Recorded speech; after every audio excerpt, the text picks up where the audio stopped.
But today, we're going to be talking about battle-tested application security, the why you should listen to me.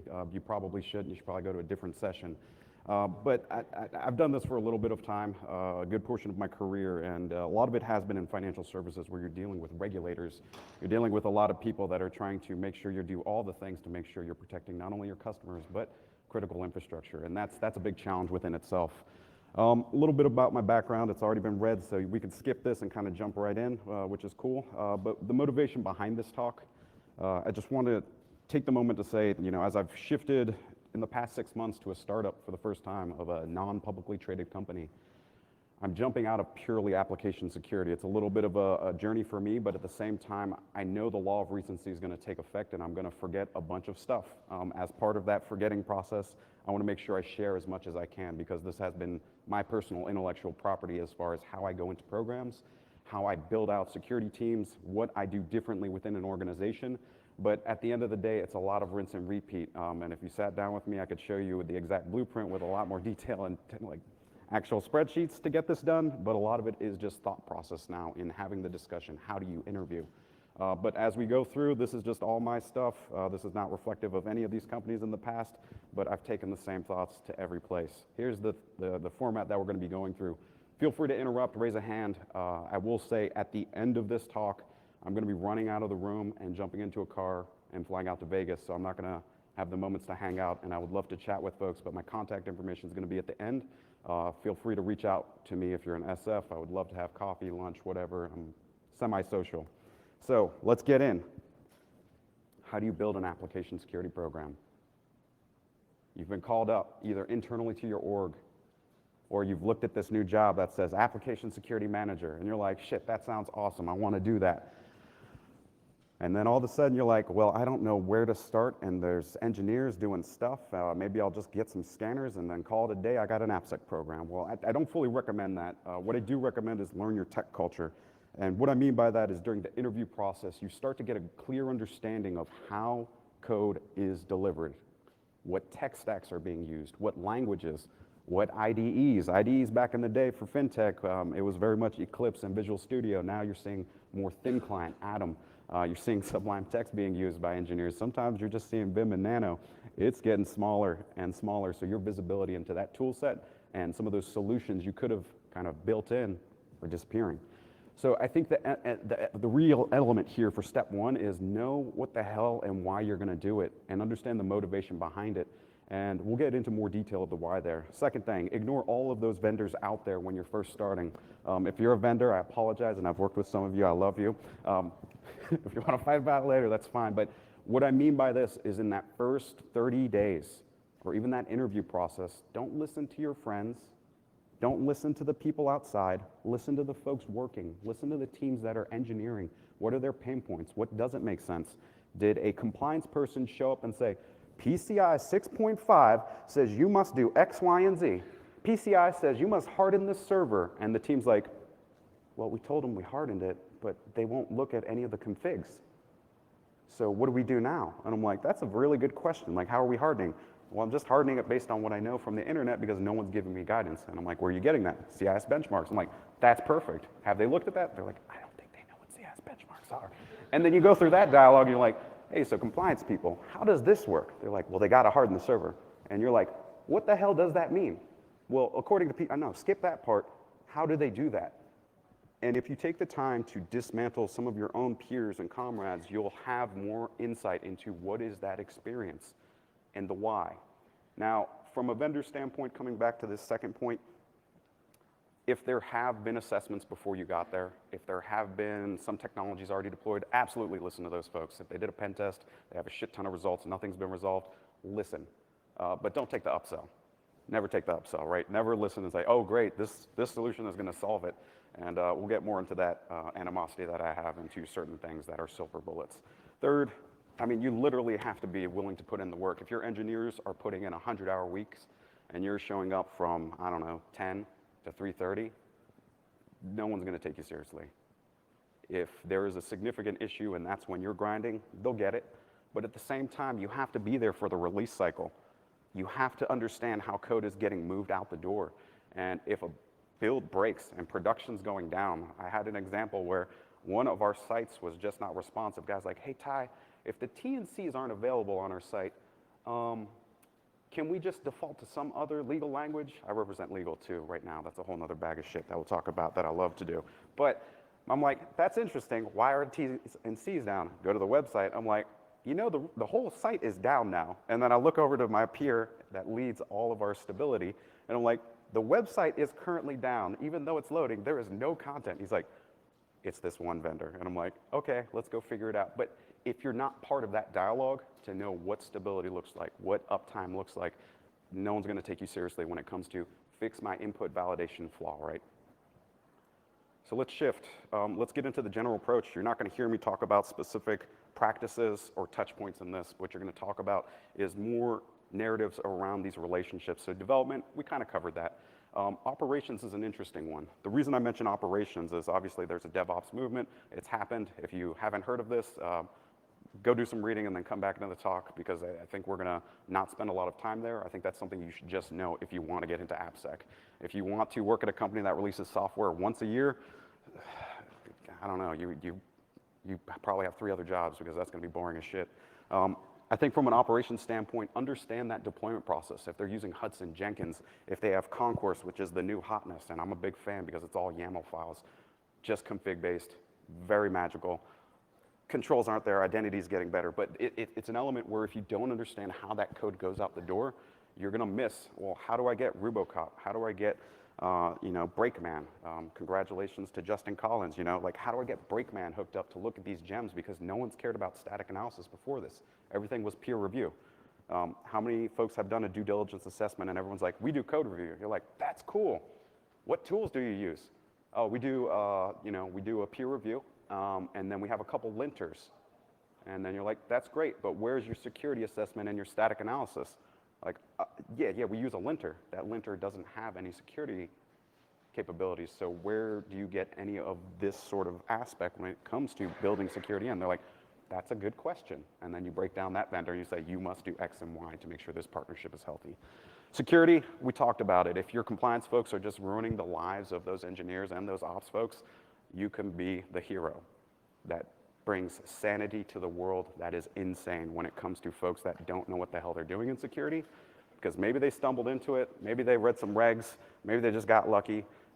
You gotta help the organization. And if you're in an org where you truly believe the mission, you're all there to win together. And if you're at a company where you don't believe the mission, leave that job, go find something else that makes you passionate. Because if you're doing software security to protect your customer or your peers, and you don't believe it because there's poor ethical practices, because there's breaches left and right and you're exhausted, because maybe the product is just terrible when it's violating privacy left and right, if all of those things are happening, there's no way you're ever gonna get an AppSec program off the ground if you're dealing with legal all the time, because data is just bleeding out from your mobile app and you're reselling it and you're not telling your customer. Architecture, these folks can be great peers, at least getting the blueprint on where is your domain target architecture going. Maybe it's not all there, you have a bunch of tech debt, but you have to understand where you're going and how you're gonna build. This gives you insight into the forecasting, the ability to actually invest time and energy, your research time. When the new hotness was Docker, now it's more containerization. You have to know where to put that time and effort, as opposed to I'm buying every solution out there to be covered.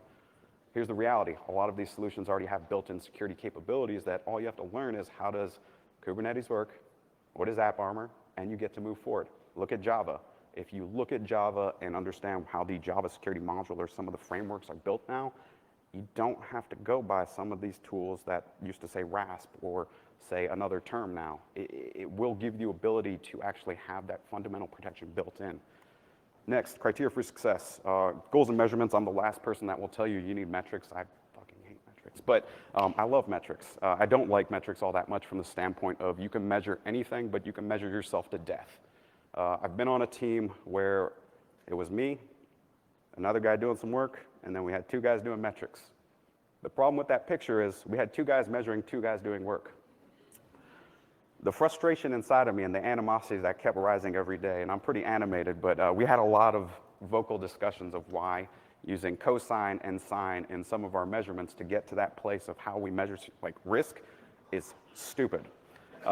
And then they would tell me, it's really simple. And I'm like, I'm a dummy, but here's the problem. No one else is going to ever care about how any of this is measured. What we need to look at is impact, likelihood, what is our defect density, but what I really care about is how much coverage do we have?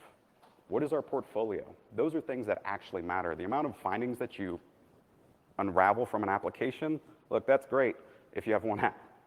If you have 5,000 or 9,000 applications, those 100 findings on that one app doesn't mean shit, because you probably have that one application that everyone forgot about that serves JavaScript on your front end, and it's still secured only username and password, and it's sitting in that data center, and you luckily stumble onto it because you got an awesome person on your team looking at the perimeter, and they're like, what the hell is this thing? And I'm like, let's go find out. You go to your configuration management database or your asset inventory, it's not listed, and you shit yourself and you say, hey, I need to go talk to incident response and figure out what the hell this is and if it's been exploited. And that is definitely part of application security. So be prepared. AppSec is not a 9-to-5 job. I mentioned that before. You have to be prepared for those crap moments where you're going to be involved with forensics. You're going to be involved with incident response.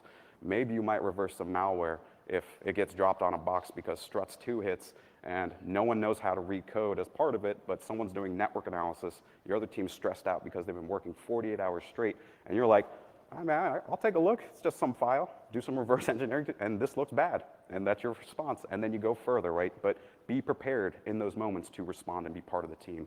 Next, educate for scale. What I mean by this is really live coaching. CBTs, computer-based trainings, instructor-led trainings, some of the gamified training, like those are great. They're wonderful. But at the same time, think about your end user. If you all get the same CBT, that sucks because you're not hitting the right tone. Your salesperson operates much differently than your engineer. Your engineer operates much differently than your executive. And your executive overrid everything that's in that policy and said, I'm getting this device and I don't care what our MDM solution says. That's the reality that we have to deal with, but at the same time, you have to take the time to step back, understand what they need to be successful.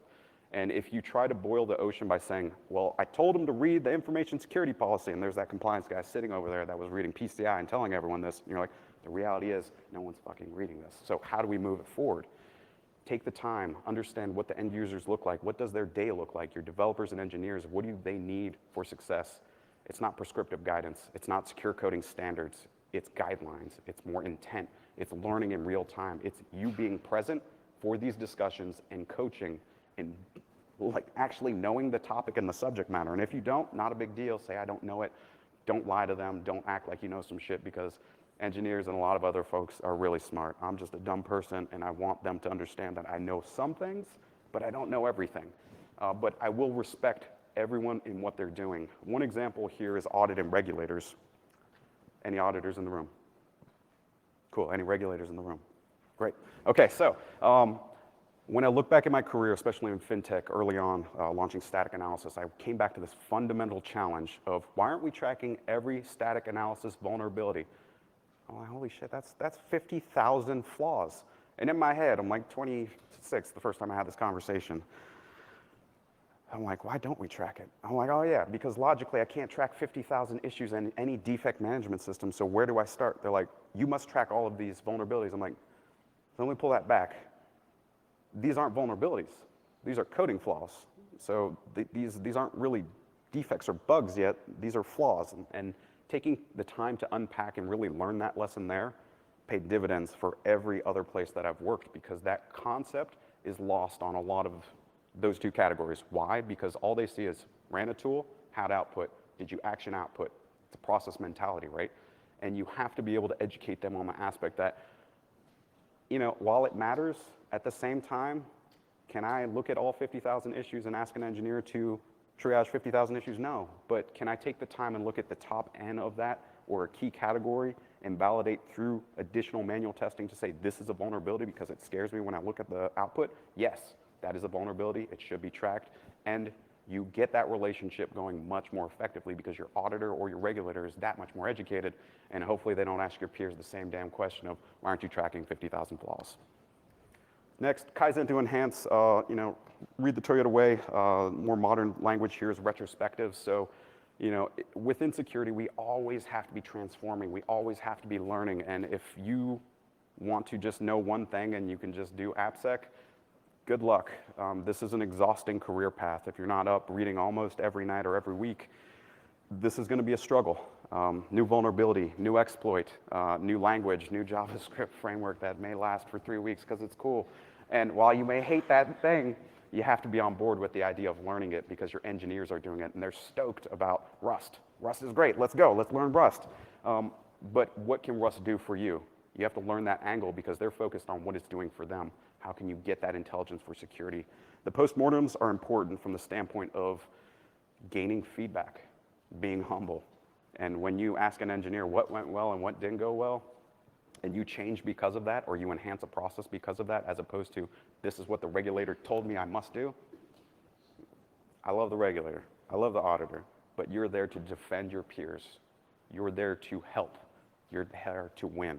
And as a part of that, you wanna make sure that you're providing the support and the feedback on why you're changing a process. And if one engineer stands up for the rest of the organization, and you have this realization that, oh crap, maybe we are tracking metrics a really bad way because we're using cosine and tangent in our measurements.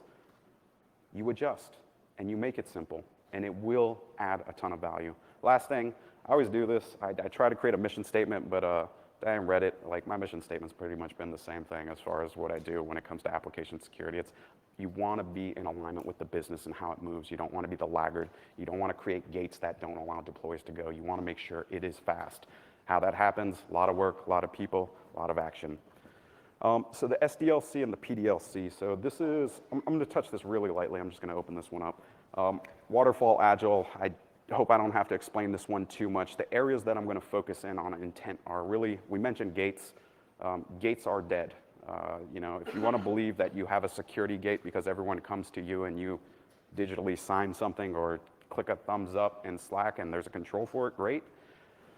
But the reality of most code going out the door is you're not in the GitHub cycle. You're not part of that change management process, but can you watch it? Can you respond? And I think when it comes to agility and fast code deployment, that is an opportunity for you to be part of that discussion like we mentioned before. You're just present and you're seeing the code move. You're seeing the alerts, you're seeing the failures, you're seeing DDoS attacks happen, you're seeing botnets slam against the site, and you're communicating. The other thing I'll mention, this is, I wouldn't say the bane of my existence, but I really dislike information security policies that say you must remediate within 30, 60, 90 days based on the risk of this issue. How many times has a release aligned to that date? Never, ever. And did you help that team be successful, or did you just give them a black eye because you showed some metrics, they're out of compliance because it's past 30 days? And the executive says, well, Ty, they only release code once a year and it's through a third party, so how would they ever remediate in 30 days? And you're like, well, shit, out of 5,000 applications, I got that one wrong. Learn the lesson, right? And I think that's where you have to realize if your code releases every 4 hours, your risk tolerance becomes much more important. So maybe it is every other release. Maybe it's 2 releases, but this is per product team and per engineering team, and you have to get down that flavor and that path of how each team works. This takes relations, this takes intelligence, this can come with automation and visibility, but I think it's really important to understand that that 30, 60, 90-day path is only gonna get you in hot water when you're trying to explain why your metrics are so far behind on remediation. Next, engineering team composition. I think this is absolutely important. If you're interviewing for this job, ask this question up front. Make sure you get full clarity on how code is delivered and the why. If it's insourced, as an AppSec person, this is the most fun. You're all there winning together. You're all building together. And I think this is where, the theme across these is be present, realize how it works, trust people, empower them to move fast. Don't be a blocker. Just that will always come up in the Agile world. If you're being a blocker to the release because you can't coordinate a pen test, your tool's not working because you can't hook into the QA environment, the QA environment's not stable because it's on one developer's laptop. Look, these things are the reality of how we have to operate sometimes. It sucks, but it's on that dude's laptop or that lady's laptop. I'm going to the room, I'm sitting down, and how can we get this done because it is not great. When is it going to get better, or how do we plan for this to get done right now? And those are things that I think are absolutely important. And again, that relational DNA is always going to take you further. When it's outsourced, it's not as fun. It's really not, but I think this is where something that is amazing in the OWASP community, and I've used it, and it doesn't get updated a lot. It's the software security annex. So if you have third parties that you're outsourcing a lot of this effort to, there's contractual obligations in language that you would expect as an internal program that you're expecting on that outside. So just build it into the contract, validate against it, work with your third-party due diligence or vendor management team, and I think you're going to get a lot better sort of visibility into how that can work. But the fun aspect isn't as fun. You're speaking with lawyers more often, you're speaking with security folks, you're not speaking with engineers, you're not building, you're looking at software that's just delivered. Not as fun. The standards, the expectations, the attestation, there are solutions and vendors that are out there that if you have a big enough budget and you're in these large scale organizations, you can ask a company to vet against your service provider as opposed to, the SMB style that they're using to get their stuff done, and you just don't trust it because you've not heard that company's name before because it's one guy in a van. That's the reality of it. The last one's COTS. This is the worst. You're buying solutions and software, and they just basically get white labeled and they slap a logo on it and they move forward and they call it a day. Again, comes back to contract language. The key point I'll make here is customer advisory board. How do you influence the backlog? This is always important even dealing with vendors. If your company and your authentication breaks because you've introduced a new way that you're authenticating and the engine just doesn't work, how and when is that bug going to get fixed? And if you cannot influence that backlog, that should not be a partner. The same goes for any COTS solution provider. I have 10 minutes, so we're going to cruise. The silver bullet solution, I think it'd be great to look at one of these and say, yeah, we did it, y'all. We paid this company money. They came in, they did it, and we have an AppSec program. That's terrible. That's the worst idea. Don't do it. And again, the why. You're not gaining the intelligence. You're outsourcing everything. You have to be very careful. There are amazing partners here. There are tried and tested partners here. There are solutions that work really well here, but if you come to this and you say, I'm choosing, point to whichever one you want, and you say, I saw it in the magic quadrant, a lot of research went into this, but what if they don't have the language that you need covered? Then you just chose wrong because you just saw it on the board. And that can happen sometimes with executive leadership because they saw this report and they're like, how come we're not using, name a name, and you're like, well, they just don't work for us. Well, why not? It's something that just doesn't give us coverage. Well, I'd like to do business with them. It's like, well, there's no reason to do business with them. Next. So I'm going to kick through this real quick, open it up. I think when you look at staffing a team, this may be straightforward to some folks. I think sometimes it is and sometimes it isn't. It depends on your regionality. It depends on your location. It depends on your dev shop. If you're all US and national and you have one footprint like I do now, we're all in San Francisco. It's fantastic. But if you have a footprint here, you have a footprint on the East Coast, you have a footprint in the UK, India, China, you have to look at different cyber laws. You have to understand how things actually work. You have to look at HR practices. There's a lot more to understand on how you build out that team and get that connectivity. Insourcing, so much more rewarding, but how many people really like managing people? I go like this some days. Some days I do, some days I don't. When they're doing great, I absolutely love it. When something goes wrong and someone says the wrong thing to another person and I have to involve HR, I don't love doing it. So there are risks with it, right? But it is very rewarding that you know that you're investing time and energy to create the next generation or create an opportunity for someone that is extremely passionate and they will get there. Outsourcing costs money, but you have one throat to choke. And I've always liked this statement because you get to just point and say, you know what? Our penetration test vendor just screwed this up today. We're going to be replacing them the next year. And your boss is like, now we're doing it. Now we have accountability. It's tough, but the hybrid approach is better. I think, from the keystone on the side, you want to outsource things you truly understand, process and technology that you actually get. If you outsource your static analysis or your dynamic scanning and yet you fundamentally don't know what the solution is, what rule engines and how the tuning's working, if they even have the right credentials to authenticate and they're doing all the role-based testing that you ask them to do, but you have no visibility into that except for the output of the results that get fed into some defect tracking, it's going to be a tough day. I've had some friends in this position and when the stuff hits the fan, it's not pretty when they're asked a simple question of, are we covered for heartbleed? And they're like, I'm going to have to go check. And they got to call 7 people to get that answer because they just don't know what tool they're even using. So funding the program can be pretty fun. As I run down to like 5 minutes now, business owner versus project-based are similar, right? Where you have to work with someone else to get funding. And this can be very, very challenging if you're chasing down budget codes to get someone to pay for a penetration test that you're trying to convince them that they should do. It sucks, it doesn't work, it's terrible. I always recommend internally funding, and if your finance process doesn't work this way, work with your finance team to get your own security or tech budget. That way you have more intelligence, but you're gonna have to forecast. You're gonna have to look at what you've done in the past, and then you're gonna have to try and understand where you're going in the future. Sometimes code doesn't release. How you address that? You go have that discussion with your finance team on a monthly basis. You may not want to be friends with your finance team, but I highly recommend that monthly coffee chat, running through your spreadsheet saying, we did not spend X, Y, and Z, or we went over, so you're tracking for the full year. If you wait for the full year to get to the end and you're $250,000 over, it could be a rough discussion. Areas of focus with high return on investment as we jump into the last 2 slides. Training and education, key takeaway here is live coaching is always going to be the most important and impactful to building that relationship with an individual engineer.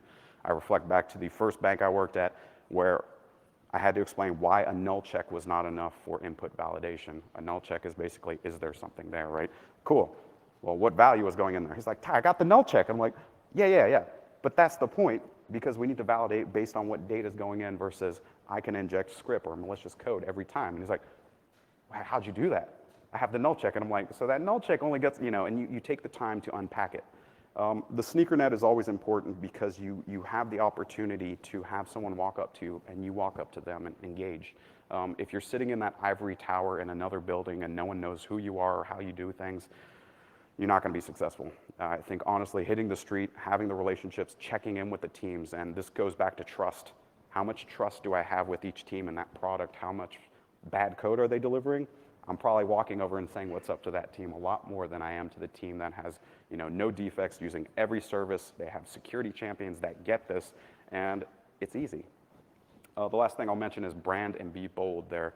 And what I mean by that is have swag, have things, make it cool, make it fun. And I think that always helps drive a better message as opposed to, we got an AppSec thing and we break stuff. That only goes so far. Embrace open source. Scanning technology, you don't have to pay for those silver bullet vendors, but sometimes you have to. But there are cases where a lot of these things, like I mentioned, are built in. And if you take the time to look at your specific tech stack, I can almost guarantee you will find in modern technology most security frameworks or controls that can just be enabled. OWASP, absolutely. I mean, Zap proxy will get a lot of stuff done for you. Why not use it if you can't spend $369 on burp? Crazy, right? But if you don't want to spend thousands on some other enterprise scanning solution, I get it, and sometimes budget can be hard.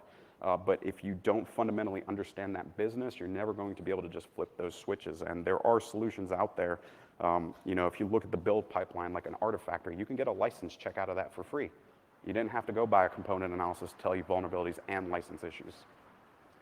And last one's asset management. This is the most important thing. So any place I go to, before I get started, I want to know where is everything. Where's the attack surface? Not only internally, but externally. And then externally, I want to monitor that with some sort of perimeter security assessment program or just ongoing attack surface monitoring. From the inside out, I want to have a business-built intelligence framework that says, here are all of our apps, here's the risk associated with it, here's the data that flows through that. Now, while I think questionnaires are great, we're coming to a place where questionnaires only get us so far based on candor. I'm finding a lot more opportunity with automation that you can turn on certain API analysis or some sort of stream analysis to look at what data elements are actually flowing through applications. And if you detect it in the clear and it's not encrypted, or lo and behold, it's encoded and they believe it's encrypted, you're able to then extract and have a reality check on where those applications truly sit from a risk standpoint.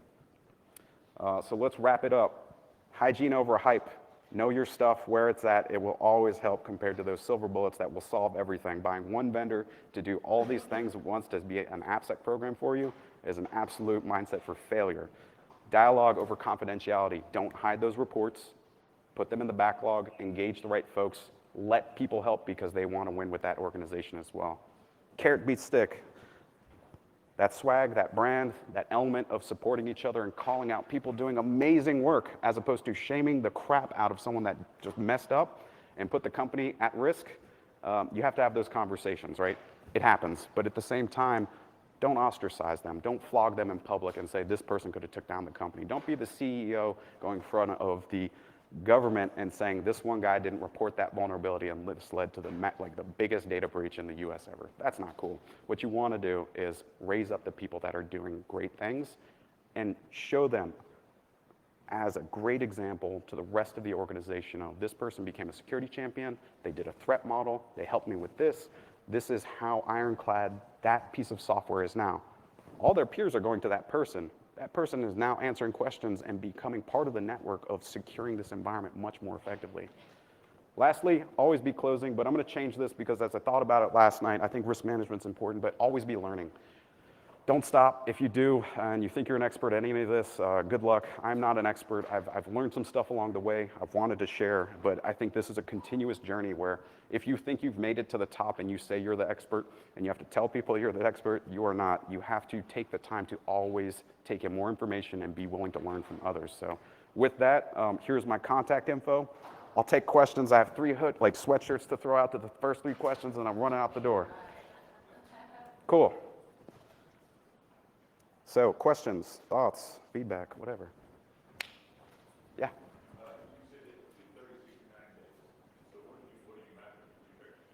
Releases. Yep. I think release makes more sense because if you say, 4 hours and your release only happens once on a Friday and then you have to wait till Monday, then you have that 3-day lag, right? You got a catch? Question?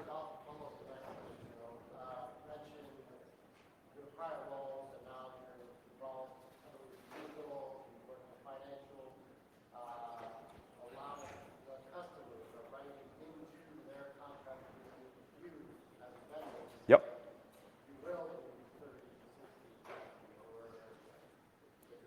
And then yeah.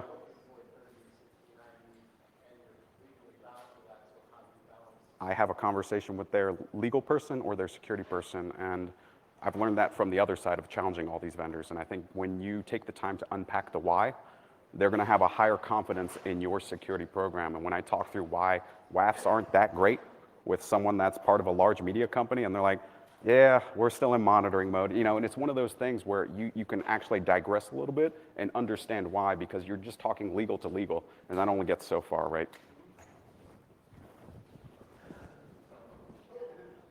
One more, one sweatshirt.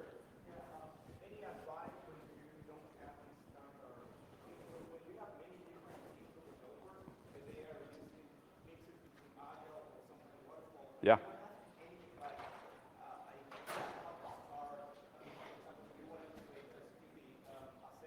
Yep.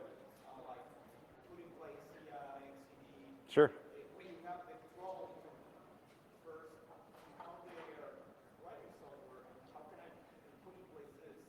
Analysis paralysis is always going to be very painful. If you don't know where to start, you're never going to start, right? And I think if you have that inventory, where's your highest risk? Because that's where I want to spend the time, because if that thing gets popped, that's going to be a troublesome day. And I think if you look at that plus the engineering capabilities, where can you hook in the quickest to get that win, to elevate that team and then showcase them? I think that's your recipe for success. Is if you find that team can operate effectively and you can partner, and maybe you can just even be friendly and they're cool, that's the way to go about it. If you have a team that just doesn't want to talk to you, look, sometimes you don't want to waste the time trying to get friends that don't want to be friends. All right? Thank you. Thank you.